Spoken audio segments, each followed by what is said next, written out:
First, Tampa police are looking for the alleged shooter in a double homicide on Nebraska Avenue in Ybor Heights. Thank you so much for watching 10 Tampa Bay. I'm Emerald Morrow in for Courtney Robinson. And I'm Dave Wagner in this evening for Frank Wiley. And Tampa police say officers tried to help the victims. And 10 Tampa Bay's Malik Rankin has been out there all afternoon long. And Malik, the area of Nebraska between Plymouth and 26th remains closed right now. Closed now and closed since this morning. And as we're nearing rush hour here, we're watching as cars start to pile up and take detours. The Tampa Police Department's public information officer tells us this all began at about 10:30 this morning when gunshots were fired in this area. She tells us police officers were on the scene within minutes and began giving CPR to those gunshot victims. They tell us it was shortly thereafter 2 people were declared dead at the scene. Going through a lot of tragedy at this moment, at this time here.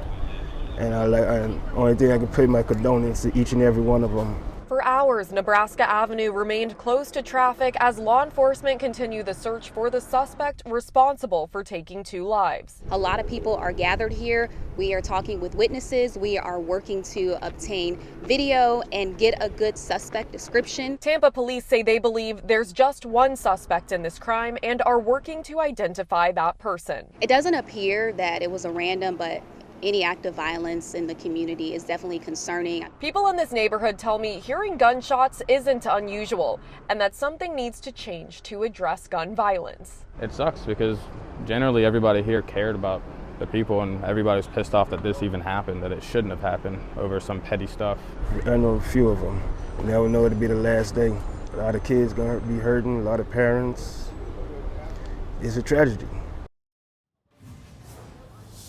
The police department tells us everyone involved in this investigation was an adult, and it's believed the suspect knew the victims. And Malik, police say they relied on ShotSpotter in this case. Can you just talk a little bit about how that works and how many reports they received?